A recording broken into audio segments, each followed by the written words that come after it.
In this video, I'm going to show you how to save a Photopea project. Many beginners get confused between saving and exporting, so it is important to understand the difference first. If you have completed all the edits in your project and you only want the final image file, that process is called exporting, not saving. Exporting gives you formats like JPG or PNG for sharing or uploading. However, saving is different because it keeps your entire project exactly as it is, including all layers, effects, and adjustments, so you can come back and continue editing later. Now imagine you are working on a project and you need to leave, but you plan to continue editing later.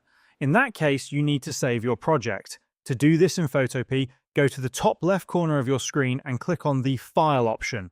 From the drop-down menu, select Save as PSD. PSD is the format that stores all your layers and edits properly. After clicking on it, choose the location on your computer where you want to save the file, give your project a name, and then click on Save. Once the file is saved, you can safely close Photopea anytime without losing your progress. Whenever you want to continue working on that project, open Photopea again and click on Open from Computer. Then navigate to the exact location where you saved your file, select it, and click Open.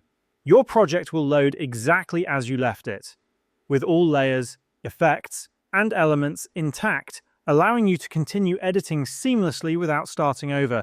And this is how you can save a Photopea project.